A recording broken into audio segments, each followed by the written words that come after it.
Hi everyone, कैसे हो आप सभी लोग। आई होप आप लोग अच्छे होंगे। मैं हूं राहुल जायसवाल एंड स्वागत करता हूं आप सभी का एक बार फिर हमारे यूट्यूब चैनल JR ट्यूटोरियल्स में। फ्रेंड्स, आज अगेन आपके सामने एक मोस्ट इंपॉर्टेंट मैथ्स का लेक्चर वीडियो लेकर आ गया दोस्तों, जिसमें हम पढ़ने वाले हैं हमारे 10th स्टैंडर्ड के लिए मैथ्स सब्जेक्ट का जो पार्ट 2 होता है, यानी ज्योमेट्री सब्जेक्ट का जो हमारा आखिरी चैप्टर चल रहा था फ्रेंड, जिसका नाम है चैप्टर नंबर 7 मेंसुरेशन। आज हम इस पर्टिकुलर चैप्टर का आखिरी लेक्चर लेकर आ गए हैं, जिसका नाम है दोस्तों लेक्चर नंबर 8। दोस्तों, जैसे कि आपको पता है, काफी दिनों से हमारा ये जो चैप्टर चल रहा है, लगभग 8वां लेक्चर आज हम करने जा रहे हैं। काफी बड़ा चैप्टर भी था, प्रैक्टिस सेट तो टोटल 4 ही है, लेकिन हमने इसको बहुत आराम से और हर एक इंडिविजुअल एग्जांपल 99% हमने एग्जांपल कराए हैं। 1 से 2 एग्जांपल कभी कभार हमने छोड़ दिए हैं ताकि आप लोग भी होमवर्क कर सको। ठीक है, तो आज फाइनली एक इमोशनल मोमेंट मेरे लिए आ गया, बिकॉज भले ही ये चैप्टर अभी जो बोर्ड एग्जाम देने वाले जो लोग हैं 2021 में, तो उनको भले ही ये चैप्टर स्किप कर दिया गया, यानी रिड्यूस सिलेबस में शामिल है, लेकिन फिर भी मैंने जानबूझ के चैप्टर बनाया ताकि आप लोग इसको पढ़ो और कुछ कंसेप्चुअल नॉलेज ले लो। क्योंकि क्या होता है कि आप सिर्फ और सिर्फ कभी एग्जाम देने के लिए पढ़ाई नहीं करना होता है। मैं हमेशा एक ही चीज बोलता हूं, मेरा चैनल खोलने का उद्देश्य सिर्फ एक ही था कि कंसेप्चुअल नॉलेज दे सकूं, तो उसके लिए मैं जितना हो सके उतना देने की कोशिश करता हूं।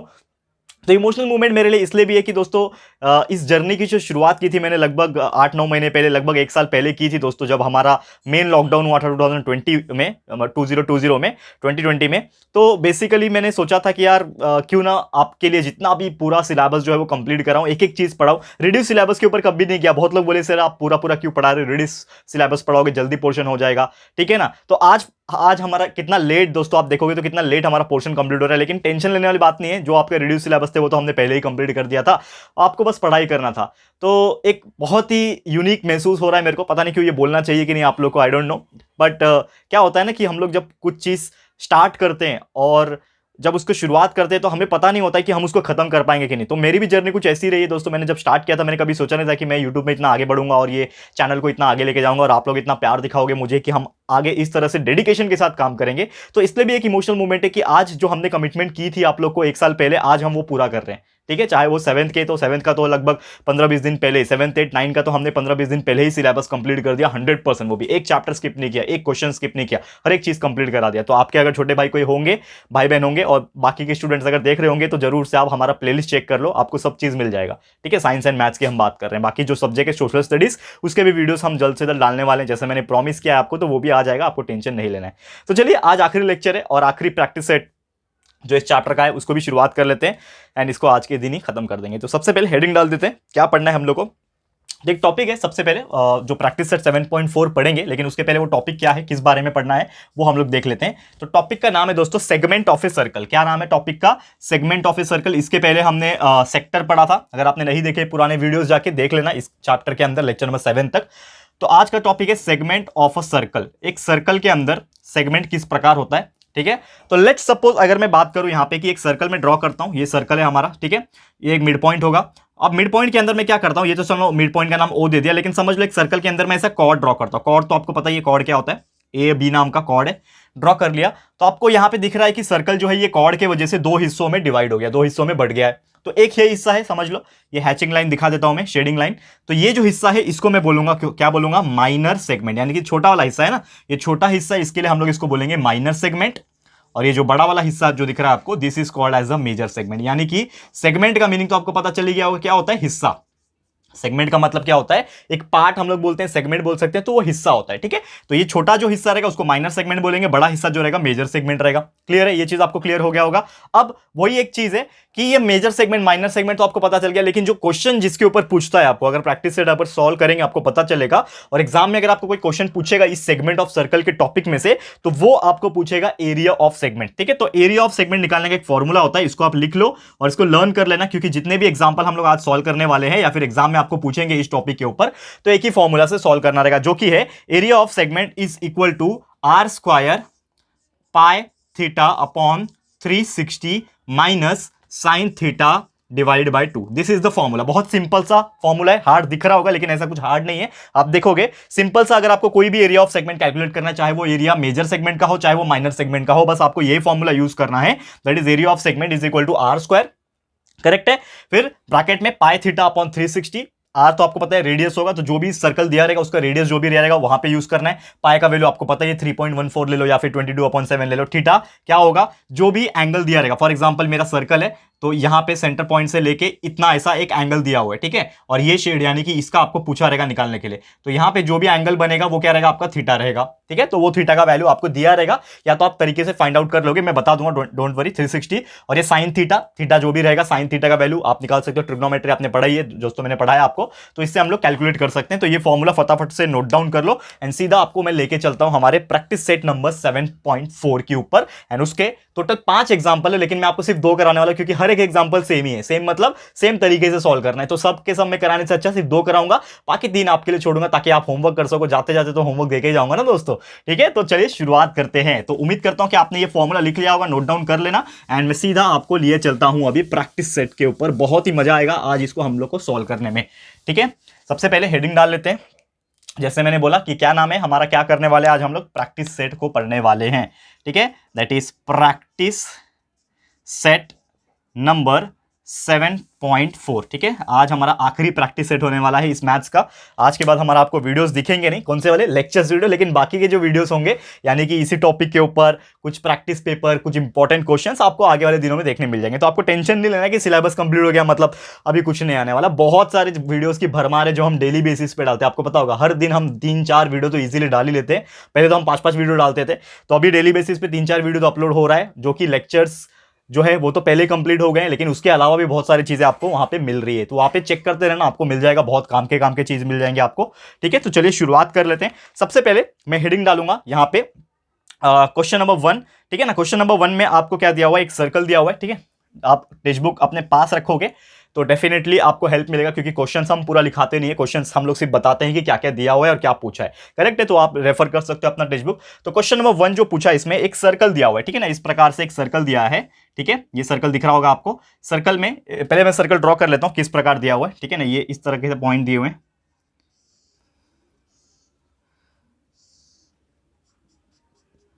इस तरह से दिया हुआ है। एंड नेमिंग में कर देता हूं, this is A point, this is B point, this is C point, ये दिया हुआ है हमें। This angle is given as 45 degree, ठीक है। वो मैं लिख के भी बताऊंगा आपको, टेंशन नहीं लेना है। तो यहां पे क्या बोला है आपको इन शॉर्ट बोला है कि ये गिवन दिया हुआ है जिसमें आपका एंगल एबीसी जो है, यहां पे बोल रखा है कि एंगल एबीसी जो है वो है 45 डिग्री। लेकिन ये आप ध्यान से देखोगे तो एंगल ए बी सी जो है 45 डिग्री है, वैसे ही एंगल ए सी बी भी क्या हो जाएगा, सेम ही हो जाएगा, क्योंकि ये ट्राइंगल जो है एक आइसोसेलेस ट्राइंगल है, ठीक है।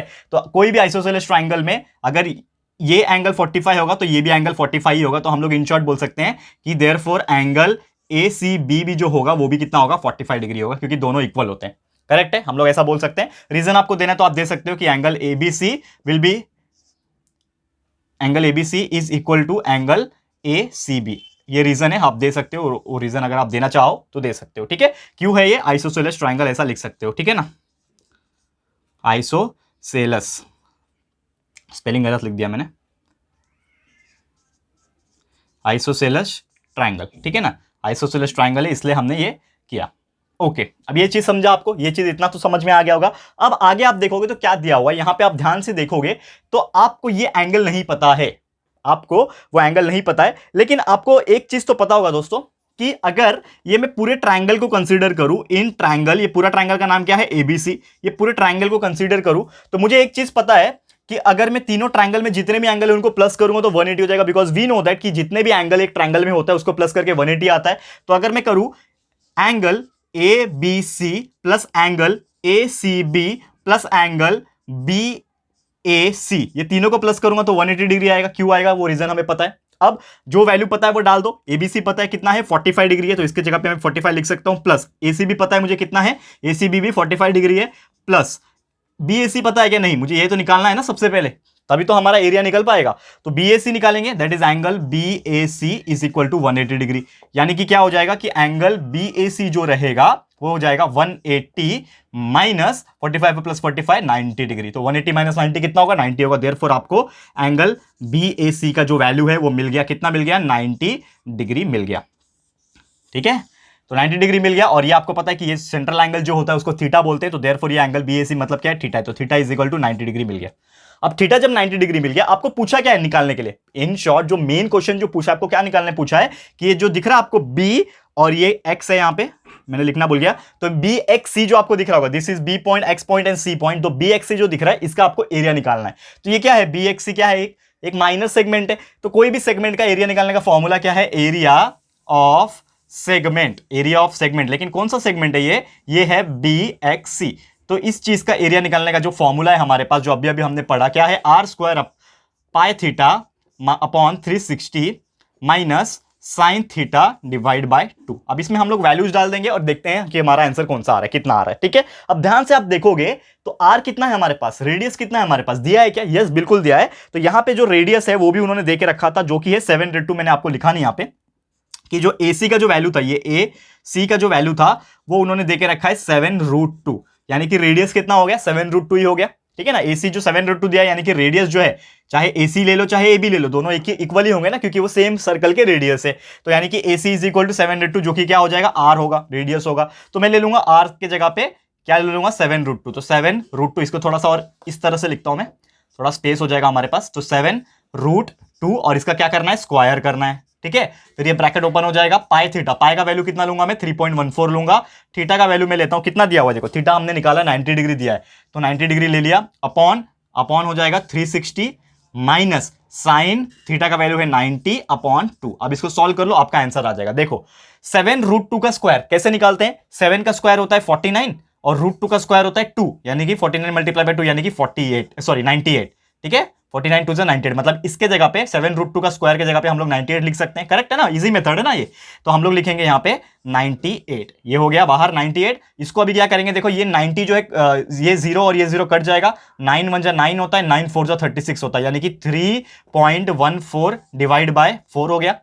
अब यहाँ पे क्या बच रहा है, साइन 90 का वैल्यू आपको पता है, ट्रिग्नोमेट्री चैप्टर याद करो, मैंने हर चीज का वैल्यू आपको बताया हुआ है और आपको मैंने बोला था कि याद करना है आपको। ठीक है, तो साइन 90 का जो वैल्यू होता है वो होता है दोस्तों 1/2, नीचे पहले से ही प्रेजेंट है। अब इसको सॉल्व कर लेंगे, कैसे सॉल्व करूंगा मैं, एक चीज मैं कर सकता हूं, अब इसका डिनोमिनेटर 4 है, अभी इसको भी मुझे 4 बना सकता हूं मैं। तो क्या करूंगा, यहां पे 98 ब्रैकेट में 3.14 डिवाइड बाय जो 4 है, यहां पे मैं क्या करता हूं, 1/2 जो है ना, इसको मल्टीप्लाई बाय 2 करता हूं, डिवाइड बाय 2 करता हूं, क्योंकि इसका भी डिनोमिनेटर 4 बन जाएगा। तो कैसे कर सकते हैं, देखो 98 ब्रैकेट में 3.14 divide by 4 minus 1 multiply by 2 is 2/4।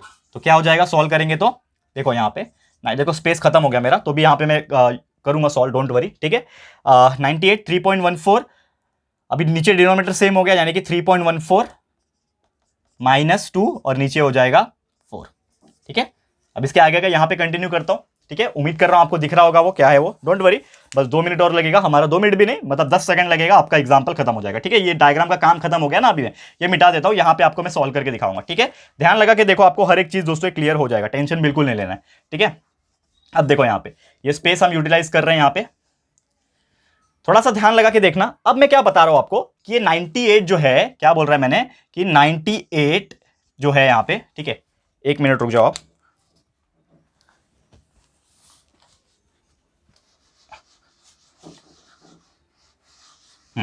अब इसको करेंगे, अब प्रॉपर होगा।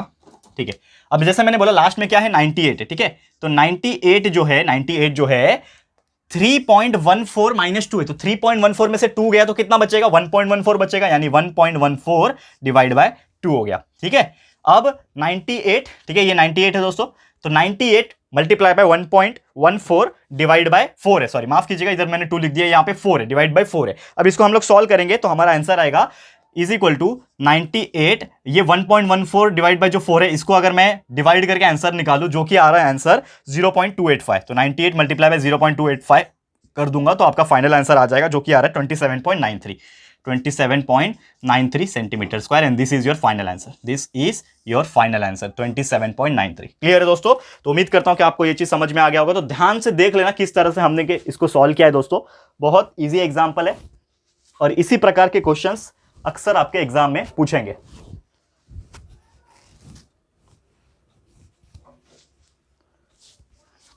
हो गया दोस्तों, ओके, चलते हैं हमारे अगले क्वेश्चन, जो कि हम कराने वाला सोच रहे थे आज, सेकंड एग्जांपल भी।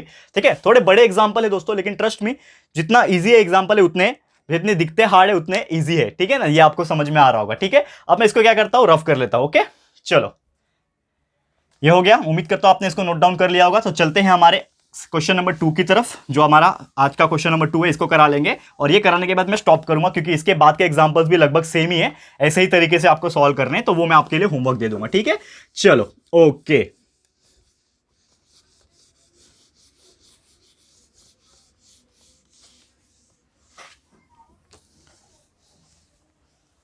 कर लेते हैं सॉल्व, हो गया रफ। ठीक है, चलो देखते हैं सेकंड एग्जांपल क्या पूछा है हमें। सेकंड एग्जांपल, ओके, तो सेकंड एग्जांपल में भी आपको एक डायग्राम दिया हुआ है, ठीक है, मैं यहां पे ड्रॉ करता हूं आपके लिए। तो diagram is given here, let's suppose एक सर्कल यहां पे दिया हुआ है इस प्रकार से, यहां पे एक सेंटर पॉइंट है एंड इस प्रकार से आपको डायग्राम दिया हुआ है, ठीक है ना। वैसे ये सेम लेकिन थोड़ा सा उल्टा आपको दिया हुआ है, ठीक है ना। ये हैचिंग लाइन, शेडिंग लाइन दिया हुआ है। नाम है दोस्तों, this is P, this is Q and this point is R, this point is called as O point. चलो ठीक है, हाँ। और यहां पे उन्होंने देके रखा है कि ये जो आर्क दिख रहा है PQR, इसका मेजरमेंट उन्होंने देके रखा है कि मेजरमेंट ऑफ आर्क जो है PQR नाम का, इसका जो वैल्यू है वो है 60 डिग्री। तो मुझे एक बात बताओ कि मेजरमेंट ऑफ आर्क PQR का अगर 60 डिग्री है तो यानी कि ये जो एंगल होगा जिसका नाम है POR, एंगल POR जो होगा दोस्तों, इसका वैल्यू भी सेम ही हो जाएगा। यानी therefore angle POR will be equal to measurement of arc PQR। समझ में आ रहा है? और जिसका वैल्यू हो जाएगा देयरफॉर एंगल POR का जो वैल्यू हो जाएगा वो भी कितना हो जाएगा, 60 डिग्री हो जाएगा। समझ में आ रहा है दोस्तों? बहुत इजीली बता रहा हूं मैं। तो एंगल POR का जो वैल्यू होगा वो 60 डिग्री होगा, लिख दो चाहिए तो यहाँ पे 60 डिग्री होगा, ठीक है। अब यहां पे उन्होंने एक चीज और देके रखा है कि पूछा है हमें कि यहां पे ये रीजन में आपका ये जो शेडिंग पोर्शन जो मैंने किया है, शेडेड पोर्शन जो किया है PQR वाला, उसका एरिया निकाल के दिखाओ। तो मतलब इन शॉर्ट हमें क्या निकालना है, area of segment, area of segment किसका निकालना है, PQR। ये PQR जो है इसका एरिया ऑफ सेगमेंट निकालना है। तो अगेन ध्यान लगाओ, ध्यान रखो और सोचो कि कौन सा फॉर्मूला जो है इसके अंदर यूज होगा। थोड़ा सा ध्यान लगा के सोचो दोस्तों कि कौन सा फॉर्मूला यूज होगा। बहुत सिंपल है। अगेन आप सोच सकते हो कि यार एरिया ऑफ सेगमेंट जब भी पूछ लिया तो हम लोग को एक ही फॉर्मूला ध्यान में आना चाहिए, जो कि है आपका R² pi theta upon 360 minus sine theta by 2। यही फॉर्मूला है हमारा। अब इसमें हम वैल्यू डालेंगे, क्या क्या अवेलेबल है हमारे पास। आर मतलब क्या होता है, रेडियस। तो यहां पे देखो रेडियस दिया है क्या, आप क्वेश्चन में जब आप नजर डालोगे तो उन्होंने बोल के रखा हुआ है कि रेडियस यानी कि जो ओपी है वो दे के रखा है। मैंने यहां पे लिखा नहीं जानबूझ के, ये बताने के लिए कि ओपी उन्होंने दे के रखा है क्वेश्चन में ही। आप क्वेश्चन ध्यान से पढ़ो, ओपी इज इक्वल टू उन्होंने दे के रखा है कितना, 10 सेंटीमीटर, ठीक है। तो ओपी 10 सेंटीमीटर दे के रखा है, तो ओपी मेरा क्या हो गया, रेडियस हो गया। That will be equal to R, यहां पे लिख दो। यानी कि आर के जगह पे मैं क्या लिखूंगा, 10। ये हो जाएगा 10 का स्क्वायर ब्रैकेट में। पाई थीटा, पाई का वैल्यू क्या होता है, 3.14 होता है। थीटा का वैल्यू क्या है इस बार, देखो थीटा वैल्यू यानी POR, angle POR is nothing but theta है ना हमारा। तो थीटा का वैल्यू कितना है, 60 डिग्री है। Divide by 360 minus sine theta का वैल्यू साइन 60 अपॉन, ये हो गया।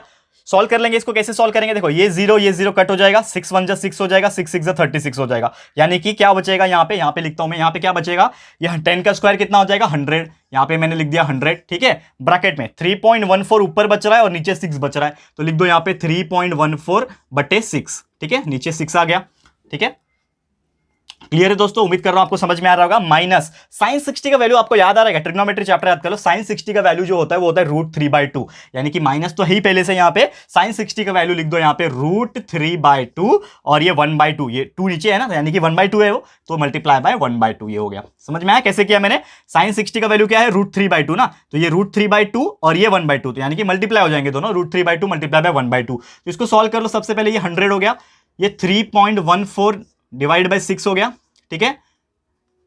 डिवाइड बाय 6 हो गया, माइनस √3 मल्टीप्लाई 1 यानी कि √3 हो जाएगा, नीचे 2 मल्टीप्लाई बाय 2 इज 4 हो गया। अब मैं इसको कैसे सॉल्व करूंगा, अब आप देखोगे दोनों का डिनोमिनेटर अलग अलग है, मैं सेम बनाऊंगा। तो सेम कैसे बनेगा, अगर आप देखो ध्यान से, यहाँ पे 100 है, ये 3.14 वैसे का वैसे लिखता हूं। नीचे आपको अगर 6 है तो अगर सेम बनाना है तो अगर मैं 6 को मल्टीप्लाई बाय 2 करूं तो 12 बन जाएगा, 4 को मल्टीप्लाई बाय 3 करूं यानी कि ये भी 12 बन जाएगा। तो 12 दोनों के सेम बन जाएंगे। तो यानी कि 6 को मैं करूंगा मल्टीप्लाई बाय 2, तो अगर मैंने 6 को मल्टीप्लाई बाय 2 किया यानी ऊपर भी मुझे मल्टीप्लाई बाय 2 करना पड़ेगा, ठीक है। फिर बीच में माइनस हो गया, ये √3 का वैल्यू हम लोग लिख सकते हैं। √3 का वैल्यू मैंने आपको बताया था 1.73 होता है, या फिर अलग से आपको नहीं पता होगा तो निकाल सकते हो। रूट निकालना आता ही आपको, मैंने बहुत बार समझाया है कैसे निकालते हैं, ठीक है। ठीक है, ओके। तो यहां पे जैसे मैंने बोल रहा था कि √3 का जो वैल्यू होता है वो होता है 1.73, ठीक है ना। ये आप निकाल सकते हो अलग से, अगर आपको याद रखना है तो आप याद रख लेना। तो √3 का वैल्यू 1.73 होता है। अब नीचे 4 है, तो अगर मुझे इसको 12 बनाना यानी मल्टीप्लाई बाय 3 करना पड़ेगा, तो ऊपर भी मल्टीप्लाई बाय 3 हो जाएगा, ठीक है। अब ये ब्रैकेट क्लोज हो जाएगा। अब 100 है यहाँ पे बाहर, 3.14 मल्टीप्लाई बाय 2 कितना हो जाएगा, 6.28 हो जाएगा, नीचे 12 हो गया, माइनस 1.73 मल्टीप्लाई बाय जब 3 करोगे आप तो आपका जो आंसर आता है 1.73 मल्टीप्लाई बाय 3 करके वो आता है 5.19, ठीक है, 5.19 आता है और नीचे 4 मल्टीप्लाई बाय 3 12 हो गया। अब आपने देखा कि दोनों का जो डिनोमिनेटर है वो सेम हो गया, तो अब इजीली डिवाइड हो जाएगा, माइनस हो जाएगा, तो क्या हो जाएगा 6.28 माइनस 5.19 और ये नीचे एक ही बार डिवाइड हो जाएगा 12। सॉल्व कर लेते हैं, 100, ठीक है, 6.28 माइनस 5.19, तो 6.28 में से 5.19 माइनस होगा तो वो बचेगा दोस्तों, यहां पे बच रहा है हमारा आंसर 1.09, तो क्या बचेगा 1.09 बच रहा है और नीचे क्या है 12 है, ठीक है।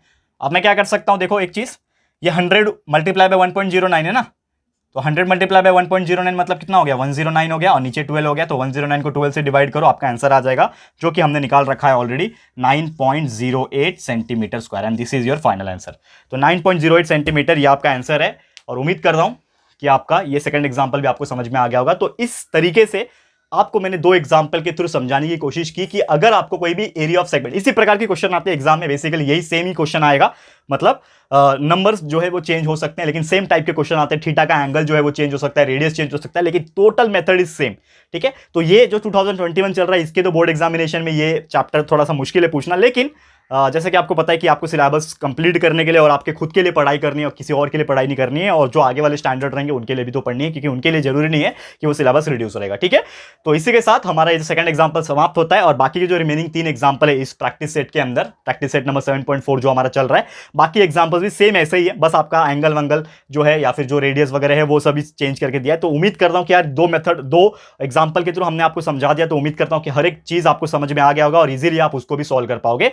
तो remaining examples is your homework for today, and जैसे कि आपको पता है कि ये हमारा आज प्रैक्टिस सेट 7.4 का आखिरी लेक्चर था, तो हमने इसको कंप्लीट कर दिया और इसी के साथ हमारा जो चैप्टर नंबर 7 है मेंसुरेशन, ये भी होता है समाप्त। एंड दोस्तों आपको फाइनली बता दूं कि इसी के साथ हमारा ये पूरा जो ज्योमेट्री है 10 स्टैंडर्ड के लिए जो ज्योमेट्री है ये भी होता है टोटल 100% कंप्लीट, ठीक है। इसका मतलब क्या हो गया कि हमारा जो 10 स्टैंडर्ड के लिए अलजेब्रा का टॉपिक यानी मैथ्स 1 का और ज्योमेट्री यानी मैथ्स 2, ये दोनों के दोनों 100% सिलेबस मैंने कंप्लीट करा दिए। आप जाके प्लेलिस्ट सेक्शन में चले जाइए और आपको जो भी चैप्टर के वीडियोस देखने आप जाके देख सकते हो, दोबारा प्रैक्टिस कर सकते हो, जब भी आपको मौका मिले, जब भी आपको टाइम मिले आप आराम से बैठ के देख सकते हो। क्लियर है? तो इसी के साथ दोस्तों आज का मैं सेशन समाप्त करता हूं, जल्द लेकर आऊंगा आपके सामने और भी ऐसे ही बेहतरीन वीडियोस जिसमें आपको और भी ऐसे बहुत सारे क्वेश्चंस, बहुत सारी चीजें जो आपको हेल्प करेगी अपने लाइफ में आगे बढ़ने में, ये सभी चीज आपको मिलते रहेंगे हमारे चैनल पे। तो जुड़े रहिएगा हमारे साथ, कहीं नहीं जाएगा, क्योंकि ये चैनल पे आपको हर एक चीज स्टडीज का भंडार मिलता है। क्लियर है? तो आज के लिए इतना ही। ये वीडियो आपको कैसा लगा, ये चैप्टर कंप्लीट हो गया कैसा लगा दोस्तों, प्लीज हमें कॉमेंट करके बताइएगा, अपनी राय और सजेशन जरूर से दीजिएगा दोस्तों। और अगर आपको ये वीडियो पसंद आया है, यूजफुल लगा है, तो प्लीज वीडियो को लाइक कीजिएगा एंड शेयर कीजिएगा अपने सारे फ्रेंड्स एंड रिलेटिव जो भी 10 स्टैंडर्ड में पढ़ते हैं या फिर 9th में भी जो होंगे उनको भी शेयर कर देना, क्योंकि अभी उनको पढ़ाई करने की जरूरत है 10 स्टैंडर्ड के लिए भी, तो फटाफट से शेयर कर देना। एंड अगर आपने अभी तक इस चैनल को सब्सक्राइब नहीं किया है तो फटाफट से चैनल को सब्सक्राइब कर देना, साथ में बेल आइकन को हिट कर देना, क्योंकि बेल आइकन को जब आप हिट करते हो तो जो भी वीडियोस हम अपलोड करते हैं उसकी नोटिफिकेशन आपको मिलती रहती है। ठीक है फ्रेंड्स, तो मिलते हैं हमारे अगले वीडियो में। ये वीडियो देखने के लिए thank you and good bye.